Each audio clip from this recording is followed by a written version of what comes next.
Hey, how's it going, everybody? I'm Rollshambo, the connoisseur and collector of all things sharp and shiny.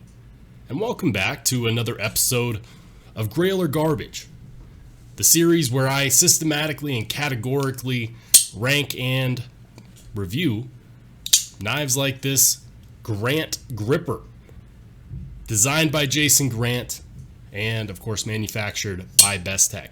Now, I've had this knife for the last 3 or 4 weeks, and in that time I've had the opportunity to ask a lot of tough questions like, is it comfortable in the hand? How good is the factory edge? Are the ergonomics good? Do they make sense? I've also had that time to talk to Jason and have him make me this beautiful handmade mirror polished brass backspacer, which he also included some custom pivot colors as well, which I think are pretty damn cool. Now that I've answered all the tough questions, there's only one question left to answer, and I'll give you a hint. This knife is not garbage. So, is it a Grail? Let's go ahead and dive right in. Up on the screen is the current leaderboard for Grail or Garbage. So, as you can see right now, the top 2 knives are the Spyderco Para 3 and the Spyderco Smock with a total score of 39. How do you get there? Well, we have 5 categories that we use. Those 5 categories are materials, ergonomics, fidget factor, the lock, and of course, fit and finish. Each category can have a max of 10 points, and at the end, we're going to add them all up. Now, it is important to understand that I do take the price of the knife into account, and of course, I weigh everything against that. So, essentially, this knife, brand new, costs $350. Now, I lucked out and managed to snag this bad boy for $300 when he did a sale. These are manufactured by Bestech, but it is small batch. Jason doesn't do a ton of these. This specific one is pretty cool because it's model number 9. Shout out if you're familiar with rule number 9, which is always carry a knife. Jason is a friend of the channel. He's always been there to offer me advice, and he's always been there to show me some cool stuff. So shout out to Jason. Jason, if you're watching this, you make one hell of a knife, brother, and I definitely look forward to more. So, now that we've gone over that, if you want an in-depth review where I go over specs and talk about my initial impressions, I'll make sure to link that at the top. Feel free to watch that. Pause this, watch that, and come back. There we go. So, let's go ahead and get started with the very first category. The first category for this knife is materials, and let's talk about those materials for a second. You got an M390 blade. You got titanium handle scales, brass pivot collar, which is a captive pivot, by the way, one-sided, my preference. It's a frame lock. It's got a titanium pocket clip, and right now it's got a brass backspacer that was custom handmade by Jason himself, but stock comes with titanium backspacer, and these are full-length backspacers. So we're looking at some primo materials here. And it doesn't disappoint either. You know, at the $300+ price point, you gotta have premium materials, and it definitely doesn't disappoint. The titanium has been stone washed really well. Everything is nicely knocked down. The M390, I haven't had to sharpen this since I've got it a month ago, and I have used it. This is not just a safe queen that I just keep nice and shiny in my collection to take photos with. But if you want to check out some of those photos, make sure you check out my Instagram, because I'm willing to bet you haven't followed me yet, but if you're watching this video, you probably should. I've linked it as well at the top of the screen. Feel free to check it out. So materials, recap, titanium, brass pivot collar, M390, in this case, brass backspacer, but it does come with a titanium backspacer, titanium pocket clip, and it's just, overall, it's great. I've got to give the Grant Gripper an 8 out of 10 for materials. Up next, we have the ergonomics. Now, how are the ergonomics? And as you know, I like to talk about the pocket clip during this phase because pocket clips are often not noticed unless they're bad. You know, if they dig into your hand, that's how you notice. And you might be looking at this frag pattern like, dang, dude, it's going to be harsh on the ergos, isn't it? As you know, the frag pattern is continuous. It's continuous everywhere except for the clip and at the very top of the handle scales. But the edges have been expertly knocked down, and I'm not sure if it's just because this is the stone-washed titanium gray, but there is not a hot spot on this, and it's called the gripper. And you know, something that I've been saying is that I believe it's called the gripper because once you pick it up, you're not going to want to put it down. And unlike another knife, which I recently reviewed and also ranked, this knife, which if you were to look at these two knives, you'd be like, oh yeah, the more comfortable the one is the one in his left hand because it's so smooth. No, I have to limit myself in fidgeting with this guy, the BRS Khopesh, because it is uncomfortable.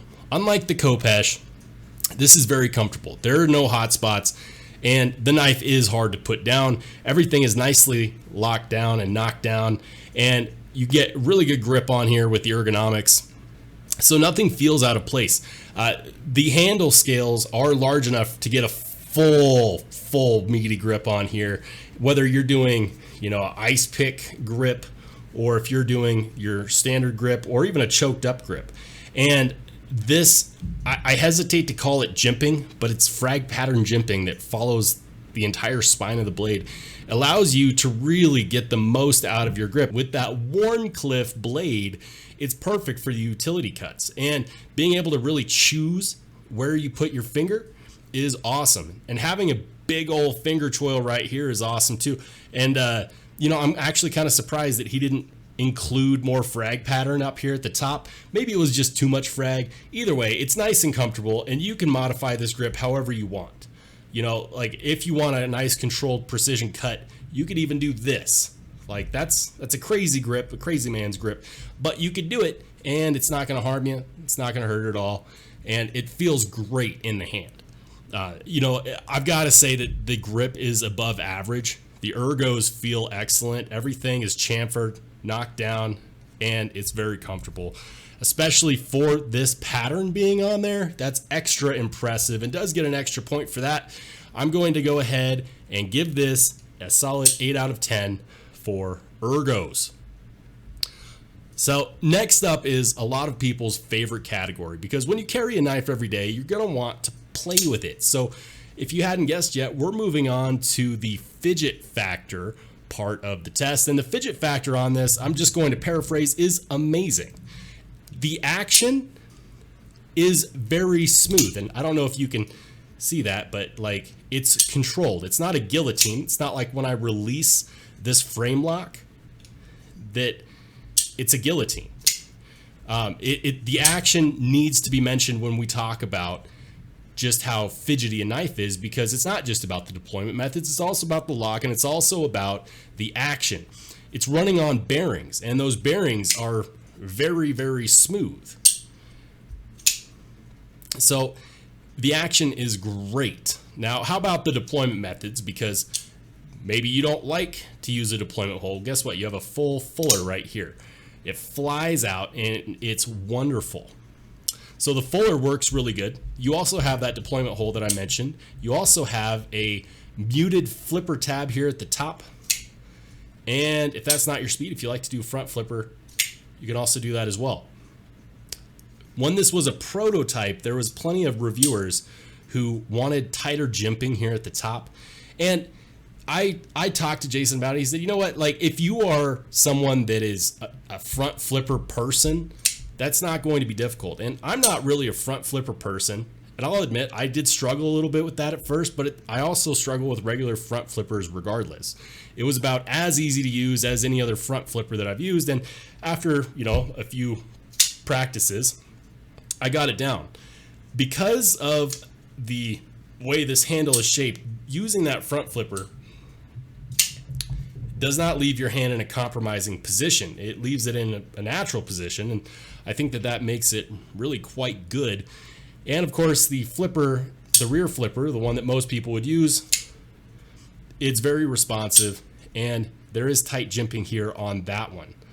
So I'm happy to report that this thing is very easy to fidget with, and I find myself playing with it, especially when I'm at work, and I do work an office job, so much to the chagrin of HR, I do play with it at work quite a lot, and sometimes people stare. But I tend to believe that they stare because it's such a beautiful knife, and not because I'm playing with what could be interpreted as a weapon. It's very good to fidget with, very fun, and because it's so comfortable, you can fidget with this for hours. The action is great. It's comfortable. There's lots of options for everyone, and it's gotta be one of the top 2 most fidgety knives in my collection. That's right, even next to the Spyderco Smock, and just like the Smock, I'm going to score this a 9 out of 10 for fidget. Very, very impressive with the fidget factor. And now we need to talk about the lock. This is your standard frame lock. Now, part of the reason why I was so impressed with the design language was because if you look at this frag pattern, the frag pattern continues all the way to the lock bar. It does have a steel lock bar insert, which is pretty dang cool. But I really like the fact that the lock bar relief on here is also frag pattern. That's just cool. The knife nerd in me just giggles incessantly when we talk about little things like the pattern continuing. Like, he could have just, chomped that out and called it a day. That's what most knife makers and manufacturers would do. But no, that would actually get in the way of this awesome frag pattern and this awesome grip on this knife. And so, yeah, that's pretty cool. If we talk about the lockup on here, I would say that that's about a 25, maybe 30%. It's not super early, but it's definitely good enough. And I mean, you're not gonna have any issues with the lock failing on this one because it's in there good enough. And speaking of the fact that this is a frame lock, check this out. There's an internal scalloping and chamfering over here, and you have plenty of lock bar access, which makes it very, very important for a frame lock. You want to have access. And a big issue that I have with a lot of frame locks and a lot of liner locks is that you don't have adequate access. Yes, it's there, and yes, you can reach it, but it's uncomfortable, and there's extra jimping on it, and it's just a pain.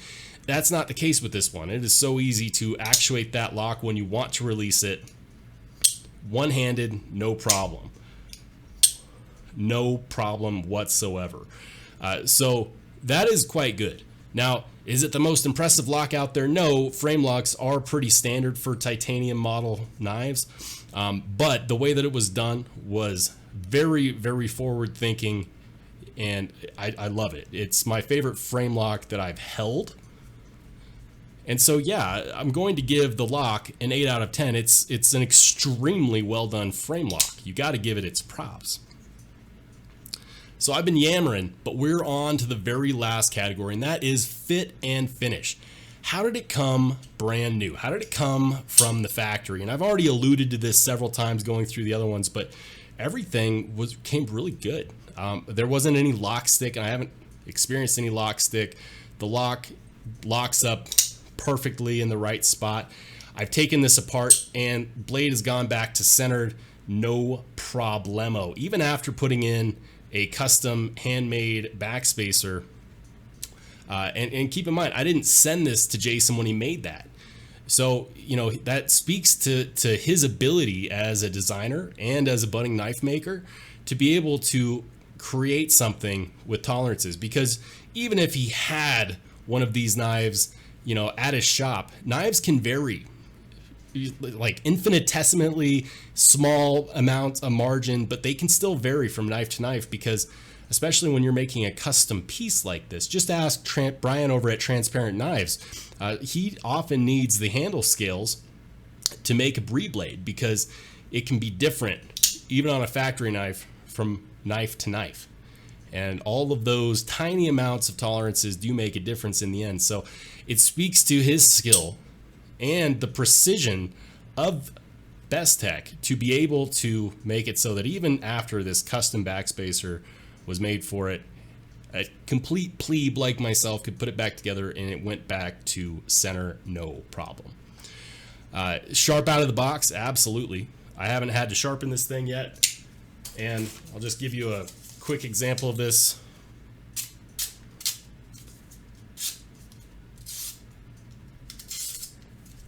Threw a sticky note, and part of that was actually adhesive.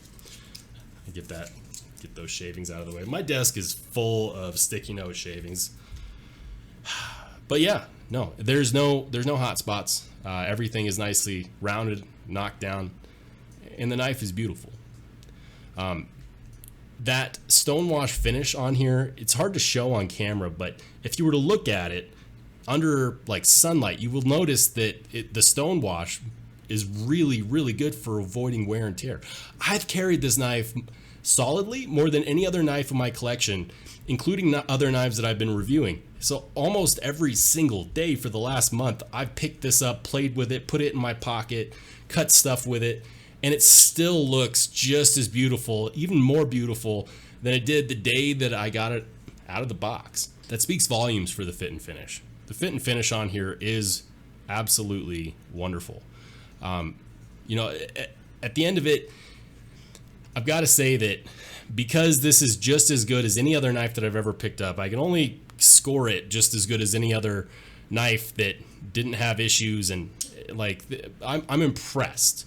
It's definitely better than average. I'm going to give this an 8 out of 10 for fit and finish. So where does that leave us? I'm going to go ahead and pull up the leaderboard real quick. For materials, 8 out of 10. Ergonomics, 8 out of 10. The Fidget Factor is a very good 9 out of 10. The lock is an 8 out of 10, and fit and finish is 8 out of 10. If we add all of those up, we come to a total of 41. 41.